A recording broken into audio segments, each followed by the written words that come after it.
Tina, hello. Don't know where Tina's located. Rebecca, welcome. Amanda.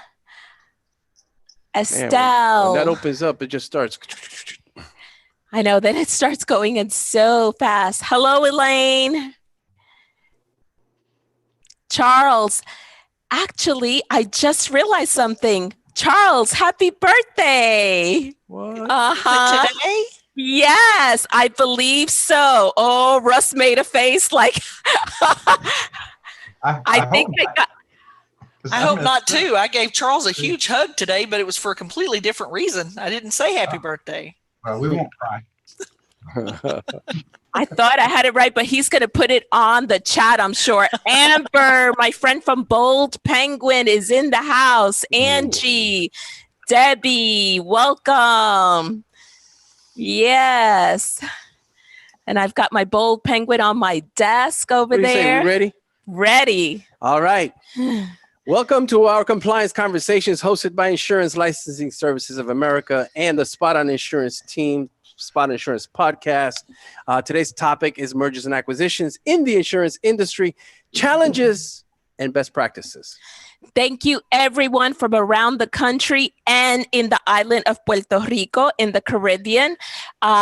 Everybody for joining us. This is going to be a 1-hour session. I know last time was 2 hours. Today will be 1 hour. So we're going to be doing it pretty rapidly. We are streaming on LinkedIn, Facebook, Twitter, Periscope, and YouTube. Are you so happy that I remembered to say that? Write your questions in the questions and answers section. If you want to just say hello to anyone, just put it on the chat. Take over. Come on, tell us who is All here. right. What are we going to be doing? Here's our lineup. Starting as batter, Andrew Burnett, CEO and Managing Director of the Acela Group. Michael Mensch, CBI Managing Partner. Dave Ravel, Partner, Head of Sales, Marketing, and M&A at Element Risk. And he's going to be joining us in about 3 minutes or so. Matt Schneider, Co-CEO, M&A, and Transaction Solutions from Aon in the house. Mike Strakoff, SVP, Head of Insurance Lending, Live Oak Bank. Welcome.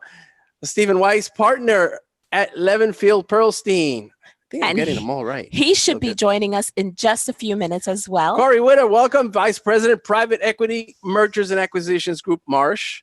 And then our teammates, Russ Foster, GM. I think he's still digesting or just chomping down on some lunch right now. Joyce King, our Special Projects Administrator, and she's our webinar moderator. And then in our satellite office, the Spot on Insurance satellite office is Christian Masonette, our Spot on Insurance manager. And for all the attendees, I'm going to be posting the contact list of all the panelists in the chat. So make sure to grab that.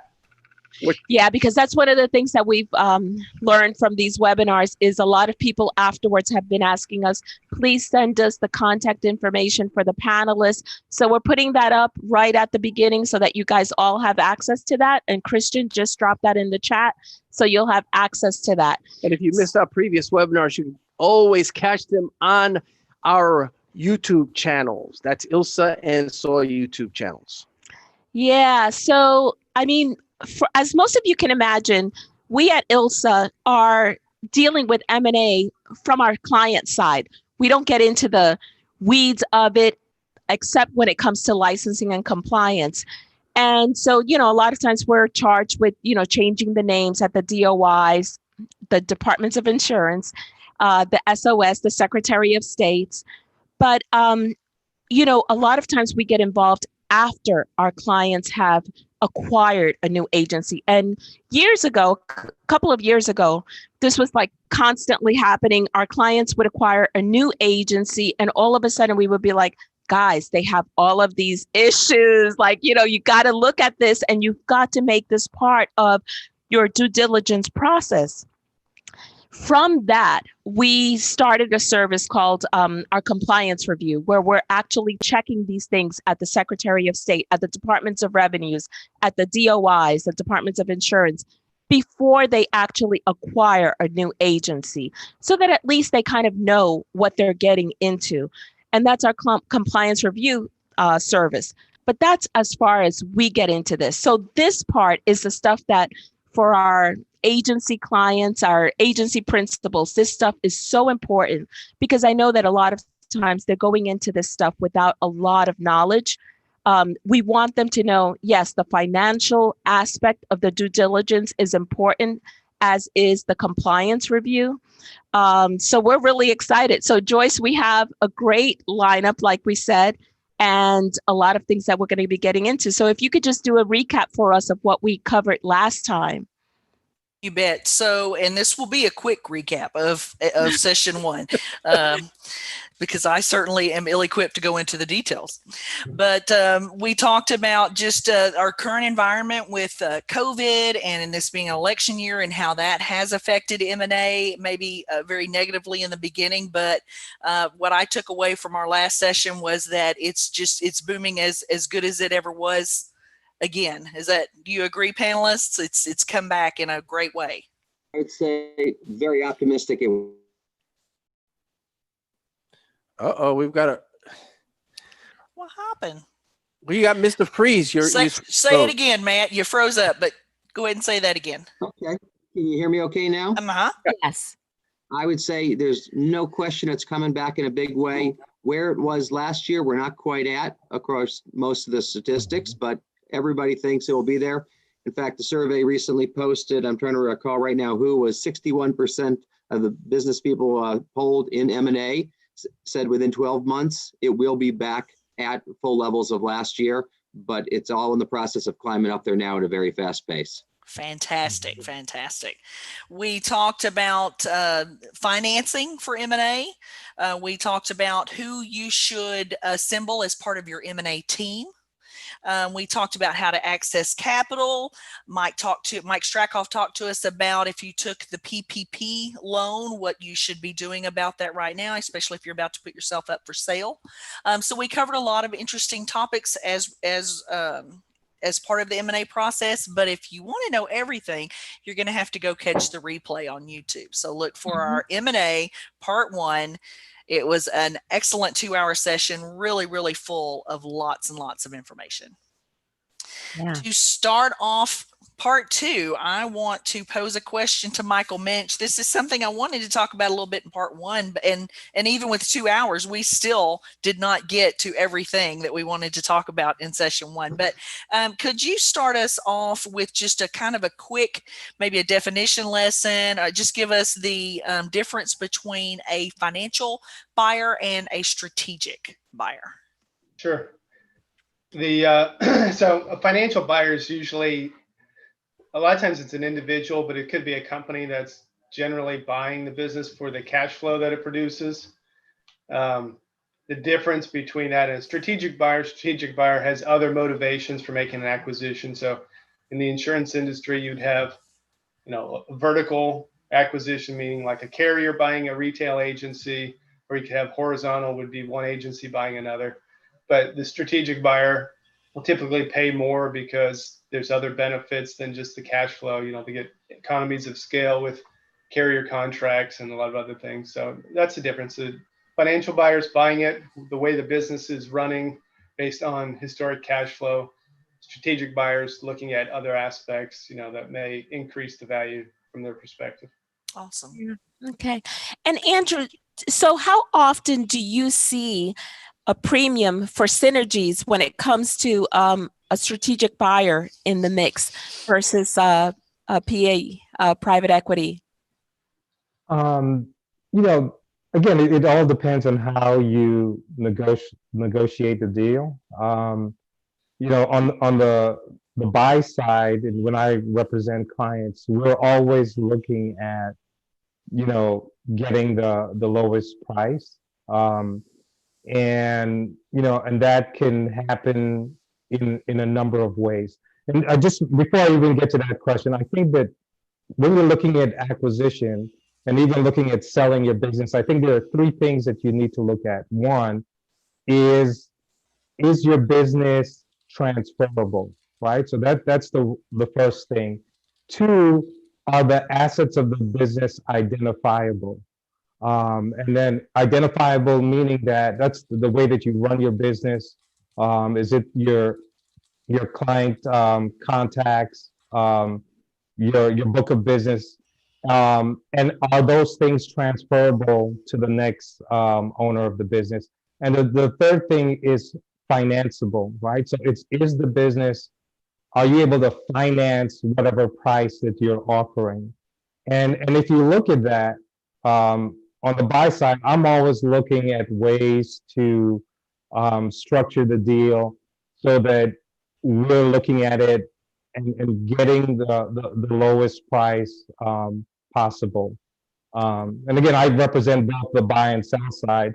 And on the sell side, if you're selling your business, how you could get a premium for your business is one, in terms of how you're running your business, right? And so that looks like you're not using your business as a tax deferral business, meaning that you're not having next to zero profits, So those are ways that you could enhance the price of your business. Do you have the proper documentations and licenses in place? Is your business organized in a way so that when due diligence is taking place, that all those things are available? I think that those things help to increase the value that you could potentially get when looking to structure a deal. I don't know if I answered your question, but I do want to take on something that you mentioned, Andrew, and it's, how you structure your business and that you're profitable, right? Like so many people, when you're first starting your business, you try to have as little profit on the books so that you're reducing your taxes. Well, you're not thinking long-term about the time that you set up this incredible enterprise and that you are able to sell it. So it is very important to understand why your business should look like it's profitable, right? And not use it as a tax haven. yeah. My cousin always said, no money, no honey. Yeah. Welcome, Dave. How are you? Good. How are you all doing? We're doing great. Good to see you. Good to see you guys too. Yeah. So actually, Dave, this question, I know that you just jumped in right now, but this question was actually one that I wanted to pose to you as well. And it's, you're a buyer. You're the one with the cash there and buying enterprises. Are there times when there is a premium that's paid because of the synergies of a company that you're looking at, as opposed to someone else that's looking at it more from the financial side? Are you willing to pay a premium for those synergies? Yes, definitely is the short answer. But there's typically, I would say, 3 situations where that will come into play for us. One is when you look at the team that's there. If you look at, there are many agencies that we'll look at that are kind of, consistent and steady and stable. And that's one of the reasons the industry is so attractive. But an agency that has some sort of upgrowth or some sort of leadership development or a strong team currently in place, that absolutely is one of those areas. And we try and focus on that ourselves and on the organic side. But good organic growth absolutely translates into a premium. The other thing is market alignment. If we have carriers, if a good book of business, a clean book of business with one of our core carriers, let's say, if they have a lot of business with that same carrier, there's so much good that comes from that, whether it's profit sharing, relationships being in place with underwriters, ease of business, things like that.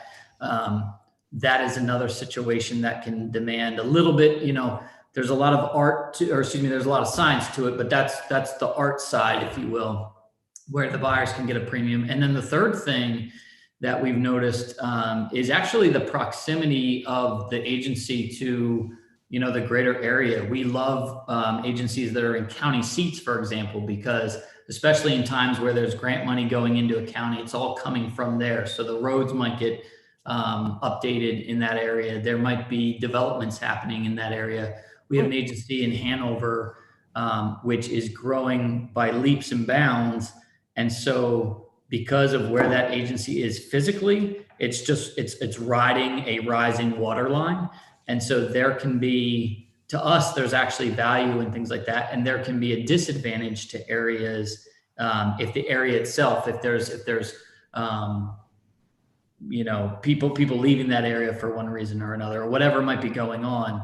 Those three things I would say for us are drivers of value, and they're intangibles, right? So what do those mean? Is that's where it's more of an art than a science, you know, and that's kind of sitting down, working with somebody to talk through those things. But worst case scenario, as a seller, you're far more attractive if you have good market alignment with whoever's looking at acquiring you, and they can probably pay you more for it. If you're in a good area and you have a good team, those are invaluable things, especially your team. I mean, at the end of the day, it's relationships. And so if you have a good team of people that have good relationships in their community, you know, there's nothing better than that. That's excellent. Great strategies. Wow. Can I add to that too? Yeah, Okay. So absolutely. Agent, you're getting a premium on an agency. I think alignment is really important. Sometimes we see buyers that are willing to pay a little bit more to pick up an insurance carrier that they don't have that's desirable. So that would be, you know, one way. They can't get a direct appointment, perhaps, you know, the carrier might not be willing to do it. And that helps. And I think also, Dave, to your comment around location, if agent has the ability to roll that, you know, a portion of the agency into an existing location or what have you, they're likely willing to pay a little bit more, because some of those expenses, if not all those expenses, might go away, freeing up cash flow and the ability to pay for that acquisition a little easier. It's an improvement, a much better improvement than leaving the standalone location and having those expenses continue. So the opportunity to roll that into an existing location might cause an agent to look at it and be willing to pay a little bit more for it. Very good. Very good. Now I want to talk about the bad stuff, the challenges, the rough patches. Let's talk about deals gone bad, or for those of you that are buying, you know, like where you want a redo. So Dave, you took your sip of water. Let's start with you. And then we're going to go with you, Andrew. Share with us some of your experiences on deals gone bad. And I mean, obviously not specifics, just general, but like the redos. Well, so-and-so, no. I think they know that. Our first deal, actually, literally, so we acquired, it was next to a bank, and it was in the same building. And 3 days after this is all of our bad stories are around this one, and it was our first one. So I guess that's the story. If at first you don't succeed, just keep trying. We were the bank was robbed, and somebody comes in a full hoodie and everything like that into our building or our side of the thing, and then looks around and they're like, I'm in the wrong spot. And they literally go next door and rob the bank. So, and that same agency, a guy came in, this is the honest truth, with a bag of weed, you know, and tried to pay his premium in exchange for that. And apparently, no judgment here, but apparently that had worked in the past. They really have to do your homework. Yeah. Wow. So that's why you have to do a good due diligence on who you are acquiring. OMG. We literally now have a seller's disclosure. Like if for selling real estate, they'll make you, you know, I know this about it, I don't know. We've over the years created one of those, because there's stuff that if you don't think to ask, you would just literally never ask it. So we've also asked one of the questions on that for us is everything that we're talking about right now yours to actually sell? We've literally had situations where a producer popped up mid talks, and you look at their contract, that is not that agency's book to sell. The producer owned it. So I'm so glad that you're mentioning that, because that's some of the things that Matt Schneider is going to be talking to us about later on. So I'm really excited about that. Andrew, share with us some of your horror stories. Oh boy, how much time do we have? I'm gonna just talk about a couple, which I think for individuals selling their business is definitely an issue. You know, sometimes owners look to sell, and they're really, they like to maybe go through the process, but are not really ready to sell. There've been a couple of occasions where I've had sellers not really commit to selling the business once it was real. And so how we get through that is we sort of walk sellers through a process where, you know, we get to letter of intent, so they sign it. And so mentally, what happens is that they begin to really start to feel that they're selling. And so every time that they sign something, it takes them further along the bridge of selling. I'll give you an example. I had one company we worked with. The owner for 10 years was saying, "Oh, I'm going to sell the business to one of my employees," and literally it didn't happen for 10 years. And so they brought us in, and what we did, within 3 months, we were able to get that business sold because we walked that owner over that bridge. You know, signing the letter of intent, which is it's a non-binding agreement.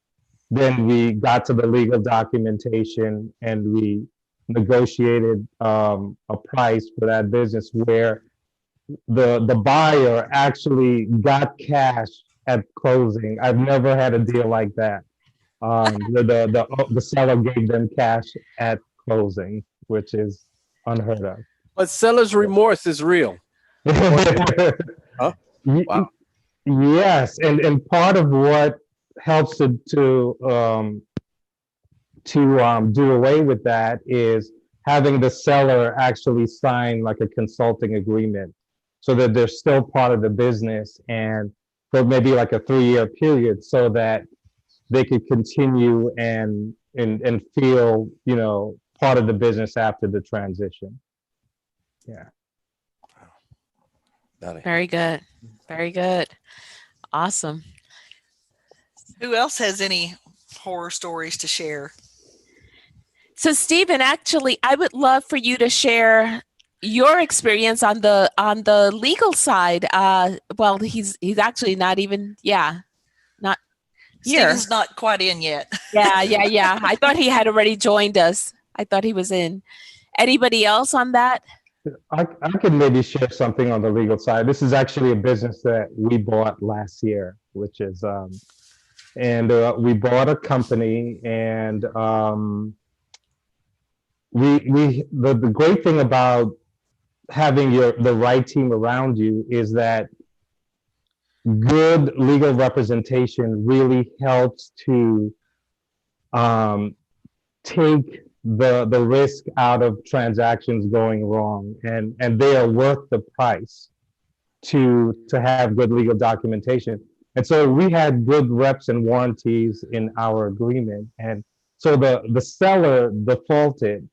Actually, it was a long story. The seller and their ex went through a divorce, and in the divorce decree, it said that she could not sell her portion of the business. And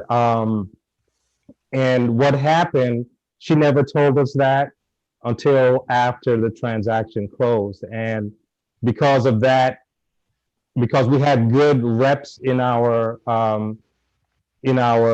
agreement, because she defaulted, we were able to get our money back. And again, it pays the price for good legal representation, and you should not, you should always make sure that that's in place.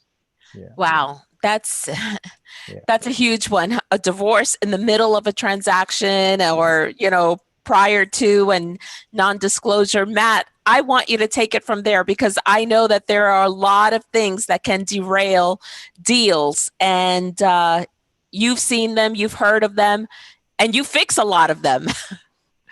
Well, exactly as Andrew is saying, the reps and warranties are going to be paramount to putting together the right deal. And in this situation, the seller actually knew and effectively, it sounds like, committed a type of fraud in the process. I don't want to judge something I don't know fully about, but it sounds a very wrong course of action. But many times the sellers, and I'm speaking broadly of industries right now when I'm talking, not just to insurance industry, the sellers truly believe the reps and warranties they're making for the reasons that they've existed so long. And at times those end up not being accurate for one reason or another. Sometimes they're larger corporations or larger businesses. Other times somebody's left and they just assume something was put away. And I don't mean to make up excuses for it, but the reps and warranties aren't always accurate at the end of the day. And valuation is one of the most critical aspects of the deal. And if the reps and warranties were relied upon, which they always are, you come to a very different finding than you would be if they're different. So a long way of saying that several years ago, actually it's in the late 90s, the initiation came, but it wasn't right around until around 2010 that a more commercial policy came out called reps and warranties insurance. And I think most people on the panel are going to be familiar with this. I know Corey's quite familiar with it, but it's really a way of saying it's not about indemnification. Like a lot of insurance buying, people are doing it because they're compelled to, either legally or for commercial requirements, or they want it for what insurance is set up for in the larger picture, which is revenue smoothing over long periods of time. So you don't have the volatility. Reps and warranties insurance is really a different aspect. In most cases, when you set up into a deal, you're going to have recourse, just as Andrew outlined. They had recourse in the contract and they can pursue it. You're not always fortunate enough to figure out the problem right away, though. Sometimes you could be 6 months in, sometimes you could be a year in, sometimes you could be 5 years plus in when you find out the issue. And recourse is troublesome for two reasons. One, because the seller usually puts up an escrow in the amount of around 10% of the enterprise value at the sale price. Is that going to be enough? Secondly, you now often have to pursue somebody who's now become your partner legally and put your arm around their shoulder and say, listen, I know we've been partners for the last 3 years since we acquired you. We really care about you. We're going to sue you, but don't worry, it's not personal.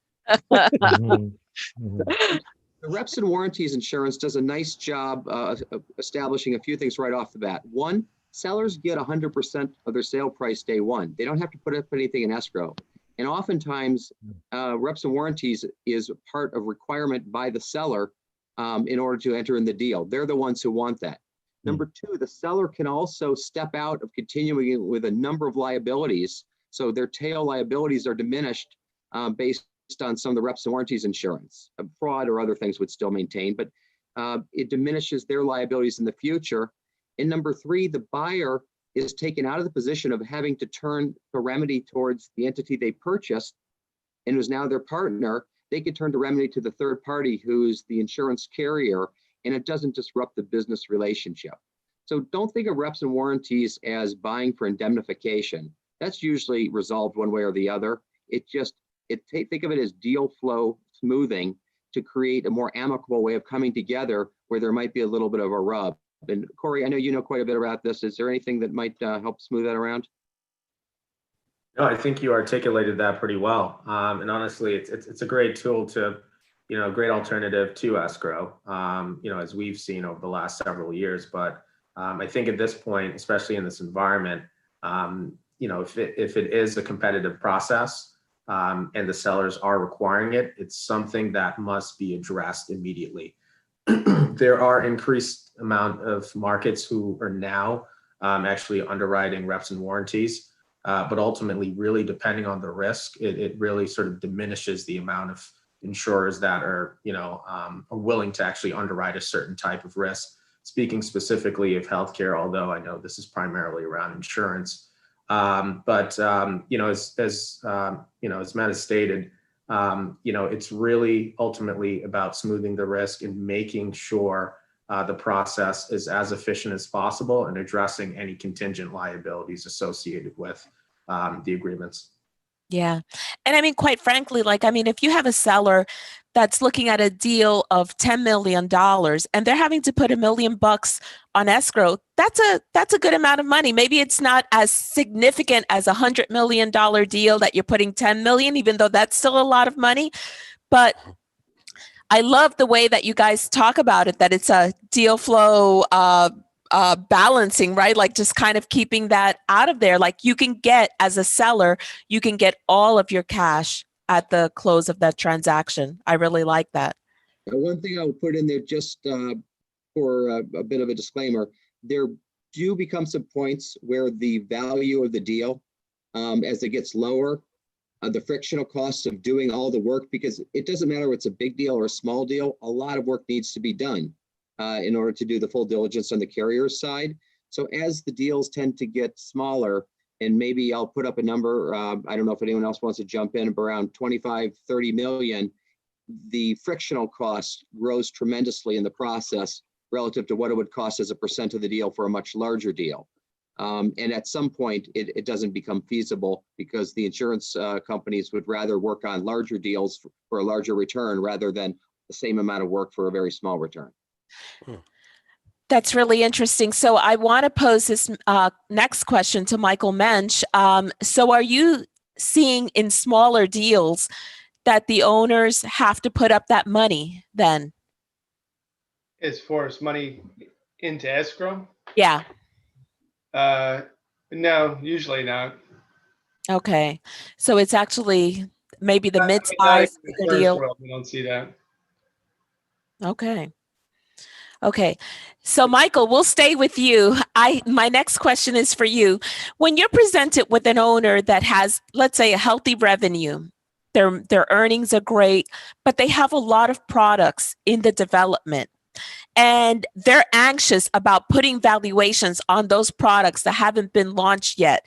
How do you come to a good compromise in terms of that buyer and that seller? Because I know that seller is wanting to put a price tag on those products that haven't been launched yet. So again, we'll talk specifically as it relates to insurance world, right? Yes. Yeah. Because if it was a tangible product, it'd be one thing. But if it's a program or something that an agency or a program administrator is putting together, it's a little different. I mean, the buyers paying based on the historic numbers. What you can get a premium. So if it's, I'm trying to find a specific example, but say it's a program administrator and they've got a program they put together, but they haven't launched it. If they find the right strategic acquirer that has the distribution to go out and run with that product, they can get a premium for it. But most of the value is going to be earned under an earn out over a period of time as you roll that product out. But so you can get a little bit of a premium, but really a lot of the deals would have an earn out, and that's where you'd benefit the most from some new product or program you put together. Cool. I was sitting quiet when you talked about the deal experience, waiting to see if you needed stories. So I can, if we have time to kill, I can kill lots of time. I've done a lot of deals. So. Well, I think Joyce has a specific question for you right now. Okay. We need to go back to that. I got a lot of deal stories that we can go through. Maybe it's Andrew. Joyce, you're on mute. You're not coming through. No, she's not on mute. It's this thing. I keep sitting on it, I guess. But actually, my next question is for Andrew. However, Michael, you stay right there because I love to hear those horror stories. That's some funny stuff. I mean, it's really not funny. It's terrible, but it's awful. But I'm getting a chuckle. I'm sorry. They're intriguing. Let's put it that way. Yeah. Andrew, we're talking about valuation. Can you talk to us about how to assess financial value to intellectual property? Wow. Well, that depends. Actually, we're just closing on a deal with a client. My client in New York is buying a company in Minnesota, and it's all intellectual property, pretty much the entire valuation. It's a small company. I'd say I think we allocated about 60% of the acquisition to which tangible framework that the client developed. Oh, he's the way that we're valuing that is potential revenue. Okay.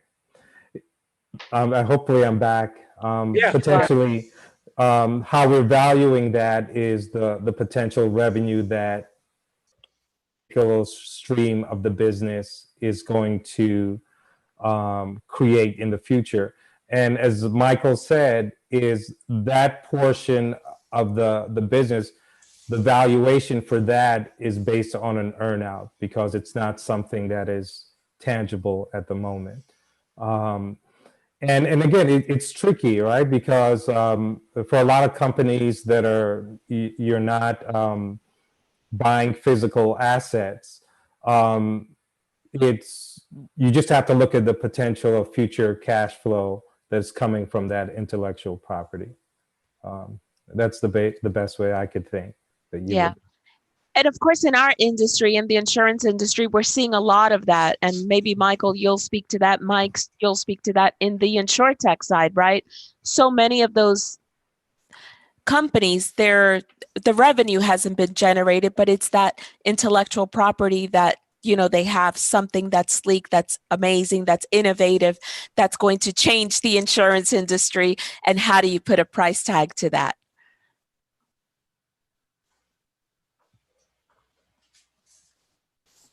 Is that a question?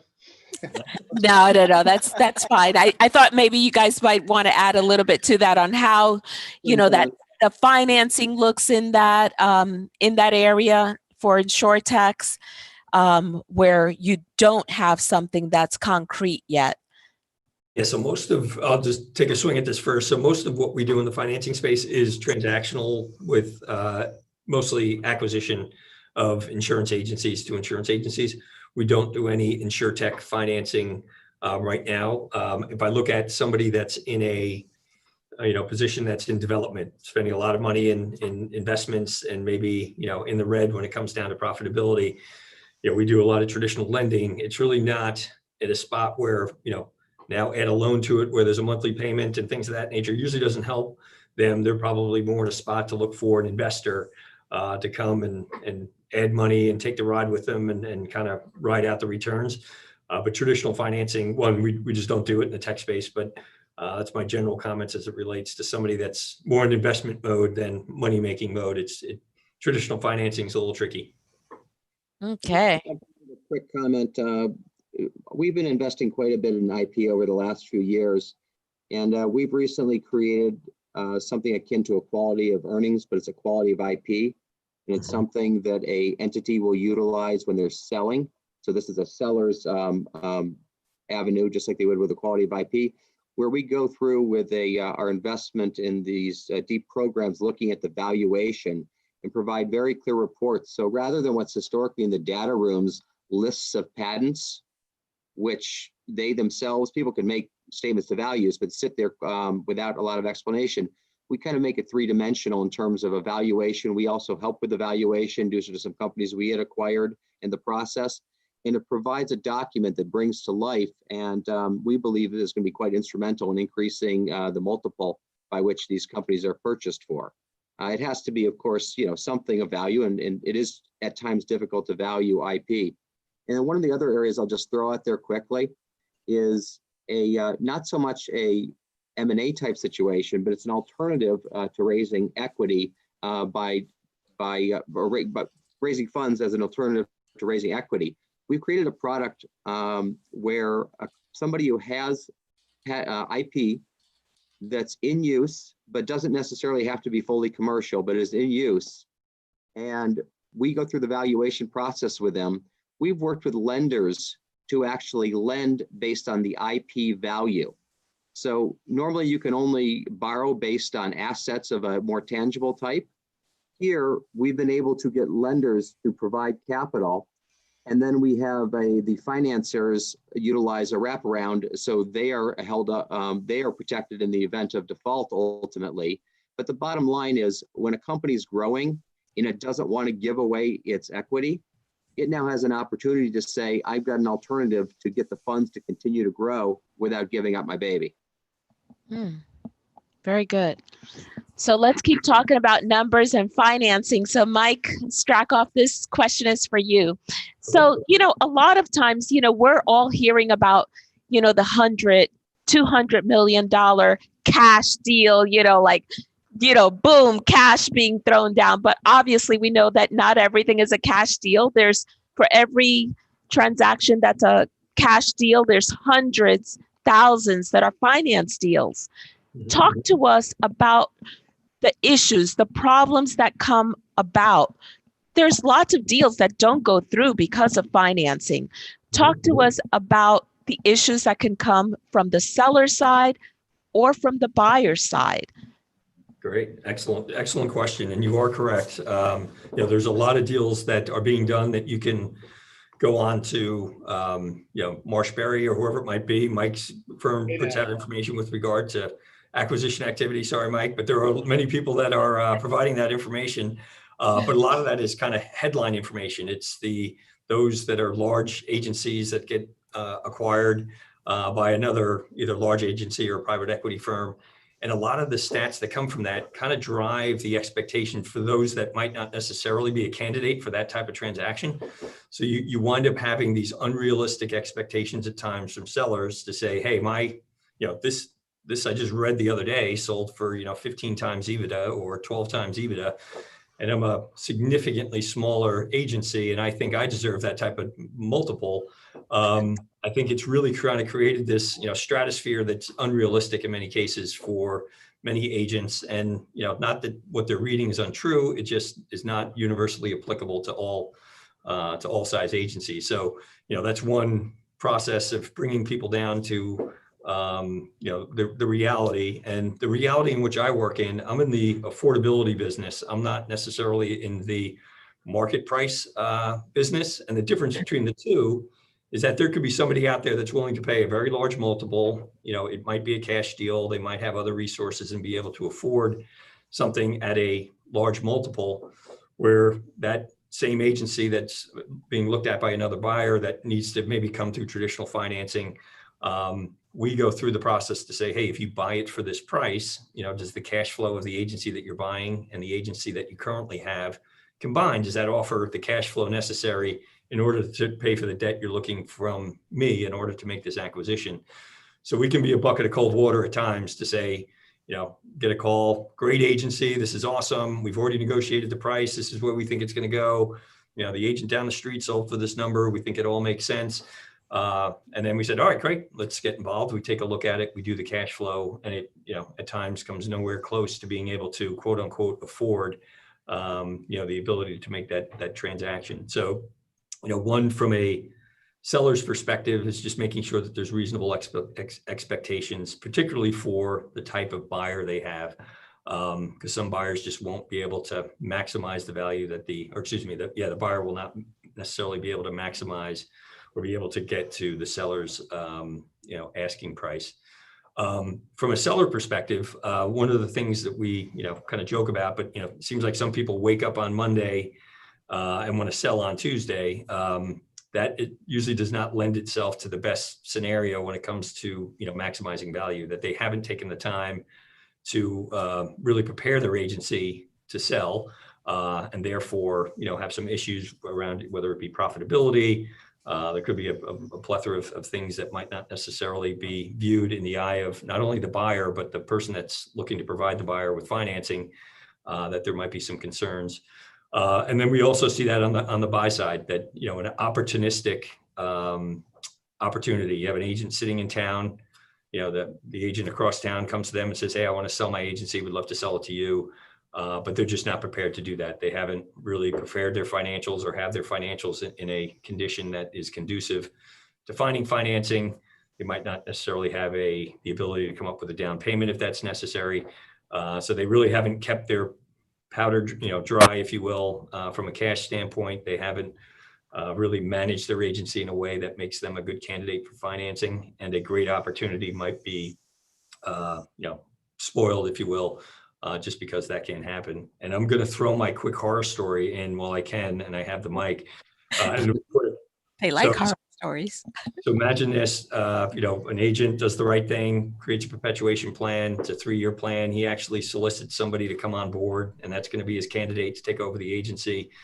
They go through everything that they try to get this person prepared for the transition, putting him out as the front man with clients and with carriers, and, really being deliberate on making sure that this transition goes well. And we'll say about 6 months or so, this candidate, comes to us because he's going to need financing in order to get the deal done. And it turns out, the past credit history of the individual is far from stellar, including bankruptcies and, short sales on homes and current credit issues. So from our perspective, and there might be a bank out there that would finance him, that all of a sudden we come back and say, hey, we don't think you're a bankable client. So at that point, he's got to relay that to the seller, and obviously looked at other options, and I'm not sure how it turned out. But as the seller, they've already invested, 24 months plus of time and effort, making indications to other folks that this person's going to be the plan to take it over. And at that point, at the point that at least they came to us, that they were not a viable candidate. So know your buyer as much as you possibly can before you get to that point, because any last minute surprises in M&A usually aren't positive. So the sooner you find that stuff out, the better. There's that's a great point that actually gets into what Dave was saying earlier on his transaction of knowing the buyer or their history. It's interesting. When it comes to the insurance industry, there's certainly concerns about bringing in E&O type situations, the history, the people who commit them. But a lot of that comes down to culture. And everybody knows culture is an important issue, but sometimes it gets overlooked in the haste. And there are ways to measure that, but a lot of that is just spending more time with the people. There was, and then back to Mike's story, there was very recently, and it's a public story, but I'll just stay vague, a very large acquisition that was recently done and then unwound because of a reputational issue of the head of the firm. And these things actually could have been found with more diligence, but it's a tremendous amount of work. And it just probably wasn't done. Due diligence is so important. And it's not just that standard due diligence, it's reputational due diligence, compliance due diligence. It's not just financial. Absolutely.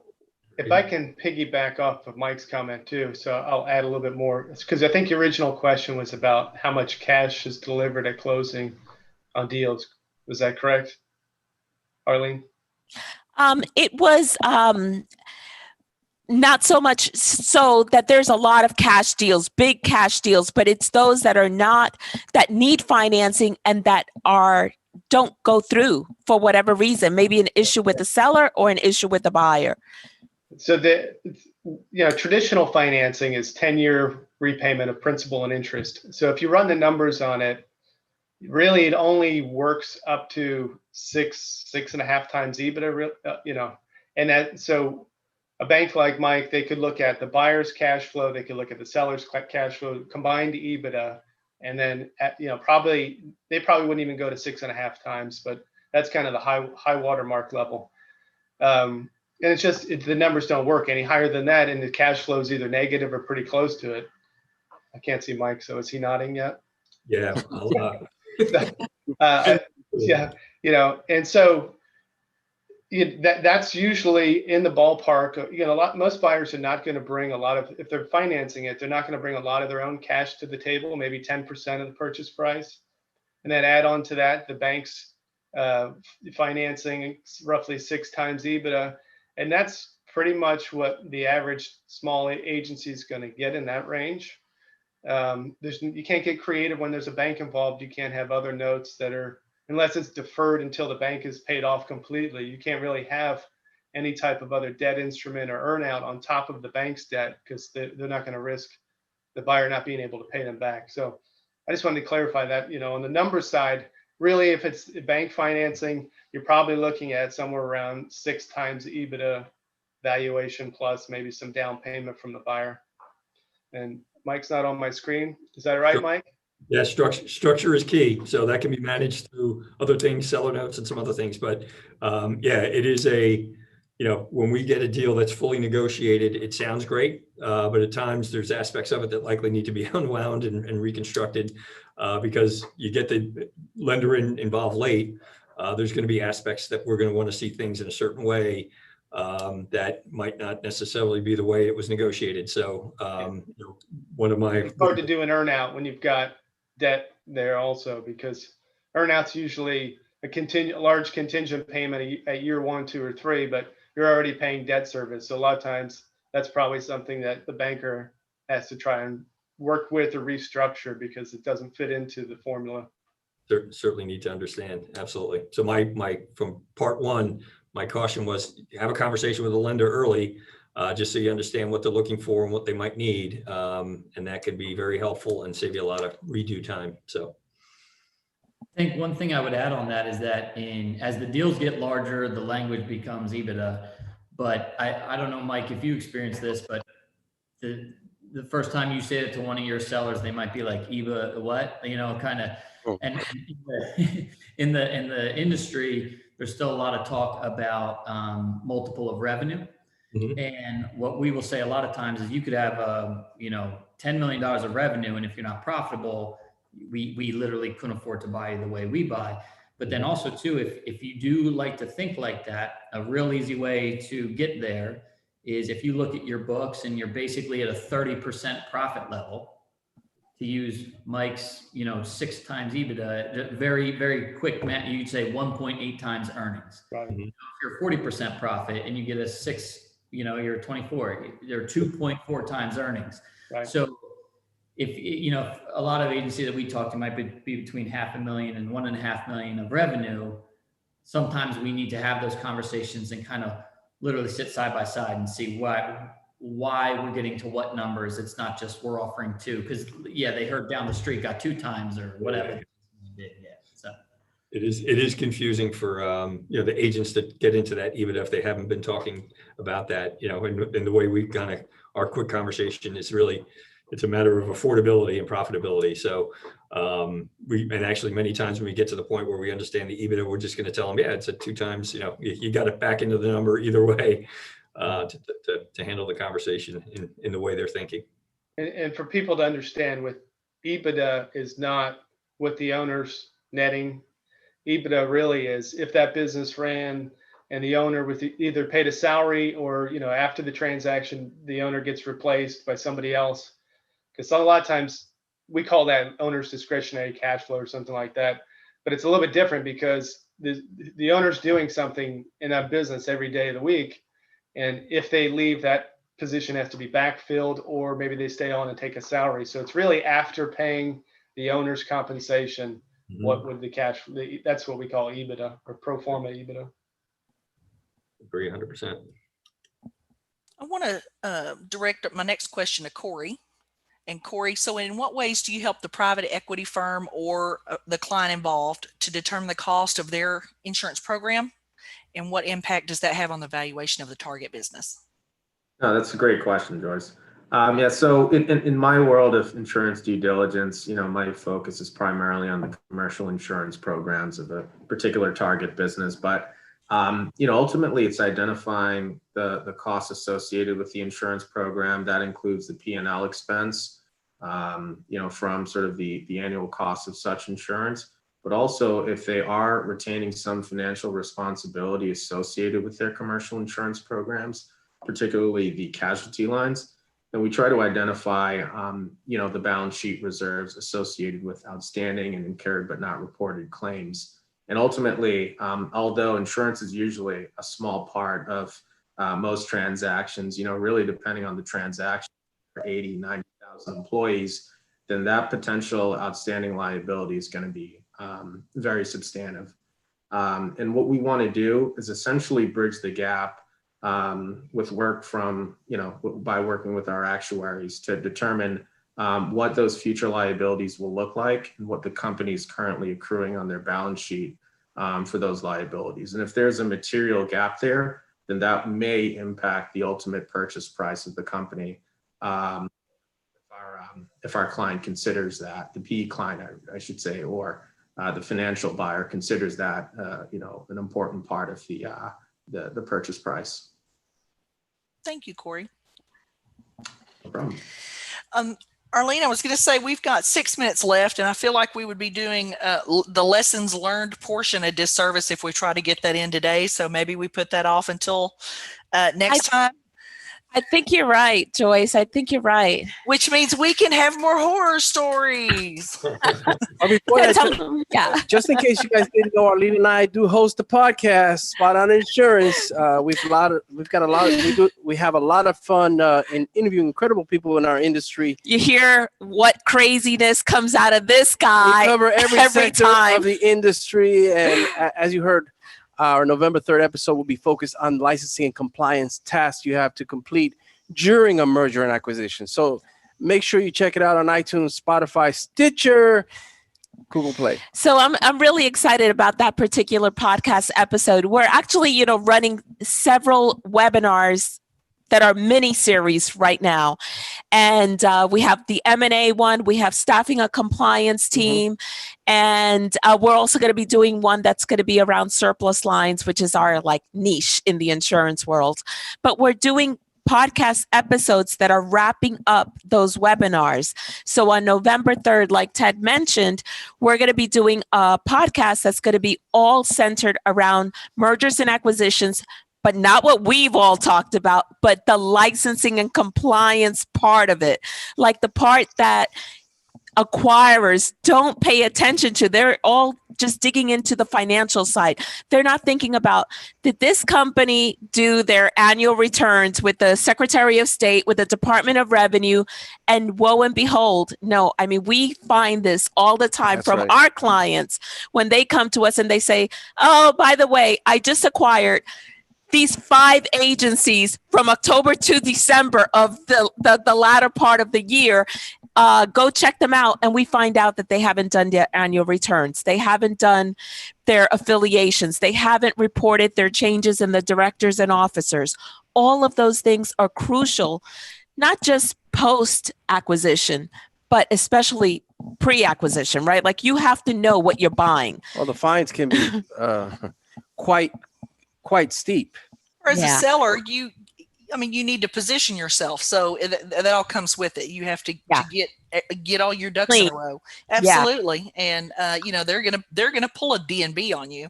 The buyer will. So all that stuff's reported. It's there in black and white if you're not in good standing with the Secretary of State and stuff like that. So did I hear the word horror story? We did, I want to hear Michael. Yeah. So I've been involved in probably about 150 deals on the sell side, and another 100 plus, not all completed deals. So there's a reason we work the sell side deal. So meaning we work for the person that's selling the business, because I will pick one story that's not as bad as my worst story, because but there's a good life lesson in this story. So we were working for a buyer that was trying to buy a really nice agency. It was, over 4 million of revenue, well over 1 million of EBITDA. So we approaching the seller, who was not really on the market, and we get the deal started. And moving forward, great. The business was just a great agency, niche practice and everything. But the seller apparently had been just burning through money, spent over $1.5 million on a stupid house remodel project, in his garage. And, in his garage. Just remodeling his garage at one of his houses or something crazy. And he'd owned the business a long time, making a ton of money out of it, but he was in debt up to his ears, and in a position where he had to sell the business. Long story short, he disappeared in the middle of the transaction and became suicidal, wouldn't take phone calls. It just goes. I don't want to laugh. This is not his worst story.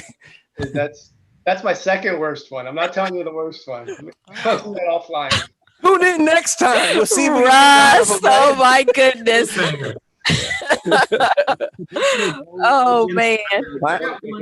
From a different angle, because I think we talked about it from the sellers being crazy or whatever. And I do think a buddy of mine, this became a horror story for him. He was a seller, and hopefully the moral of the story is know your buyer too. We've talked about knowing the seller and that kind of thing.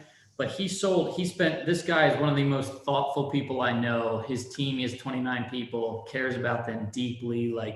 He could tell you their kids' names, their anniversary. all stuff. He put a year's worth of time into selecting the right buyer for his firm. They did that transaction. 3 weeks later, the PE firm that he sold to traded out. And they went to one of the most ruthless PE backers that it's all numbers and all that kind of stuff.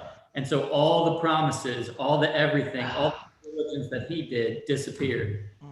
And just, I mean, like he's walking around like this right now. Like he got out, okay, but because of who he is, like he genuinely cares about his team and his community and everything. That, like, if you're thinking about selling, know your buyer, I would say, because you just don't want, it's really been a shame to watch him go through it, and he feels bad, you know. Yeah. His team's there for him. I'm just thinking of a new avenue that maybe Corey and my mutual firm could look into, which is psychological evaluations of people. I don't think we do that for diligence now, but maybe that's a new area, Corey. Right. Yeah. New product line. Yeah. Well, guys, the hour is up. Oh my You've been gosh. entertaining. I love your horror stories. If we can get Michael next time to tell his work story. So actually, real quick, let's talk about what we're going to talk about during the next part 3. We're going to talk about lessons learned, which we weren't able to cover that today. We're going to talk about post-merger or acquisition goals. We're going to talk about integration, how to integrate the teams. I know, Dave, you have a lot of stories and experiences on that. And then let's talk about the good stuff, the key takeaway from success stories. So that's going to be on part 3, and that's going to be October 29th. We're ending it on a happy note. Yes. Thank you guys so much. Great information. You guys Thank are you. awesome. You guys rock. Thank you. Thank you. Good to see y'all. See you. Thank you all.